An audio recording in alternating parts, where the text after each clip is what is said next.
Indian consumer brands with a global presence are few and far between. You've got a couple of companies that were started outside of India but are currently Indian owned, like for example Royal Enfield. There's also Jaguar and Land Rover, and there's even a couple of companies that were started inside of India but not by Indians, like for example Old Monk, which was started by a British guy. Okay, there we go. Okay, hopefully the parade is now on its way out. So there's also brands like Trendin, for example, that is Indian owned. It was started in India by Indians, and they own and operate brands like, for example, Louis Philippe, hope I'm saying that correctly, Alan Solly, Van Heusen,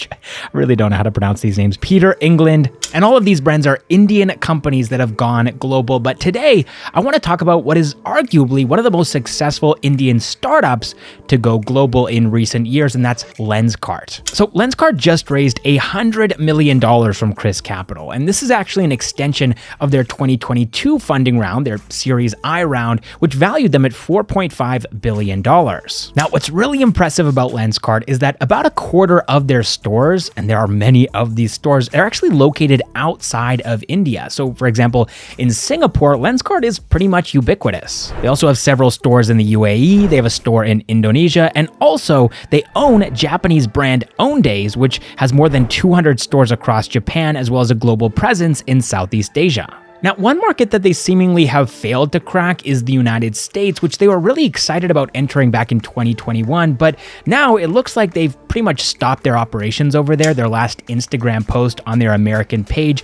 was from November of 2022. But the great thing about Lenskart is that they're also expanding inward too, so about a quarter of their stores are in Tier 3 and Tier 4 cities across India. Here's a map of their more than 2,000 store presence across the country. All right, next up, just a quick update on our startup compliance and regulations course. So we've sent out emails to everybody who waitlisted for that course. You can check your inbox to see if you got that email. If it's not there, it might have ended up in your spam folder for whatever reason. But also I had a little update here on the demand versus supply. So we're actually capping the cohort at 50 people, and the demand for this course is far exceeding that number. And so we're thinking it might be prudent to set up a second cohort. So we're opening up applications for that second cohort in the description of this video. You can find that link to the waitlist. Okay, so guys, we just did a test and we found that most of the emails that we were sending out were actually ending up in people's spam folders. We're not really sure why, but we're going to send them out anyways. So if you did apply to be on that waitlist, then you can find the email under backstagewithmillionaires@gmail.com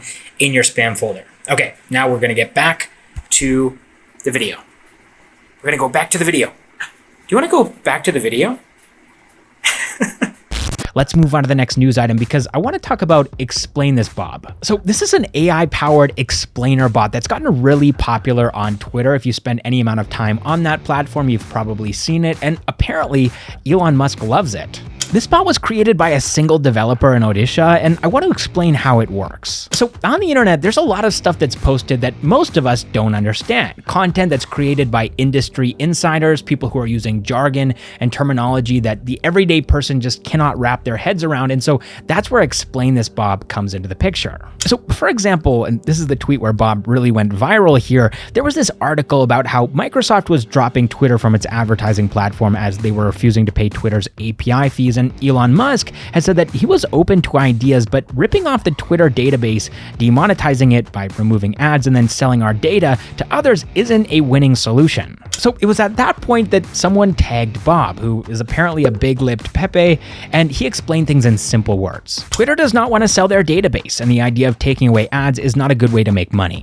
Then Elon Musk replied, "I love Bob." So that was the start of Bob, which is a GPT-powered bot becoming pretty much ubiquitous across Twitter. And like I said, it was created by a single developer, but he actually did this not as a serious endeavor, but just as a practice hobby project to get a bit of experience with coding. But now it's becoming a pretty serious business for this guy. His name is Prabhu B. Biswa. Bob's server costs have gone from $50 a year to $4,000. And to cover these expenses, Prabhu has created a meme coin by the same name, Bob, which isn't doing great at the moment, but also Bob has about 400,000 followers on Twitter and is also running running for president. All right, next up, a couple of quick news items for you guys. First of all, Walmart CFO John David Rainey has said that it's not crazy to think that both of these businesses, and he's referring to Flipkart and PhonePe here, could be $100 billion businesses in the future. So Walmart had set an internal target of doubling its GMV outside of the United States at $200 billion. They were planning on achieving this over the course of 5 years, and executives at Walmart are now saying that Flipkart and PhonePe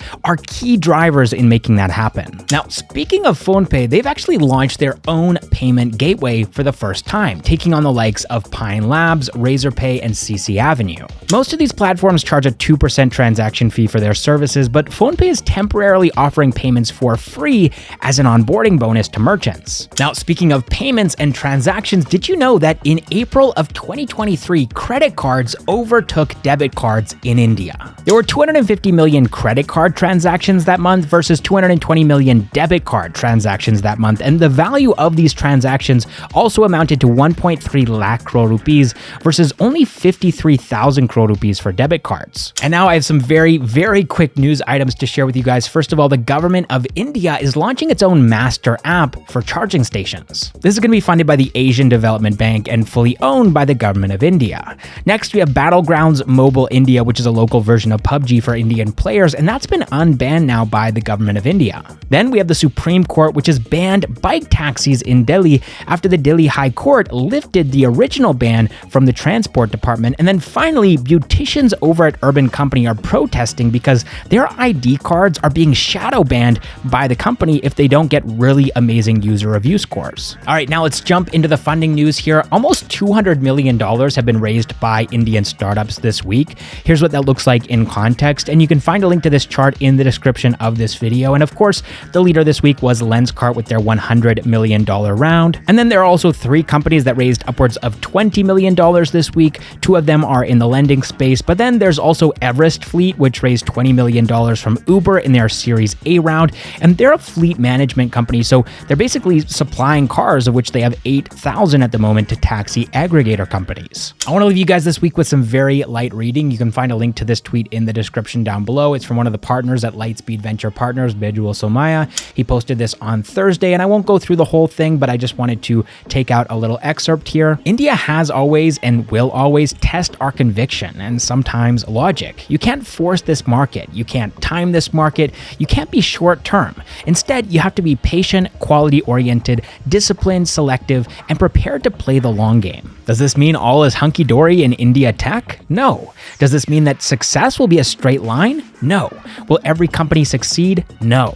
Are there really 102 unicorns? No. The potential of India remains incredibly compelling, a sizable market, high-quality founders, and one-way adoption of technology. The question is not whether there is potential, but how best to navigate this potential. India is not for the faint-hearted. India is tough, but India is worth it. And I absolutely agree with that sentiment. That's why I'm here as well. I think that India is absolutely worth it, even though there are lots of ups and downs, and it's a very challenging place to build in, to live in, to grow and thrive in. But if you can do it, then it's absolutely worth it. And I think the next 5 to 10 years are going to be a golden era for the Indian startup ecosystem. I know that's something that happens every decade. People say that the next, in shining India, right? It's always around the corner, but I genuinely believe that that's what the future of this country looks like. And that's why I'm living here. This is why I'm investing so much of my life in sort of exploring and trying to understand this country that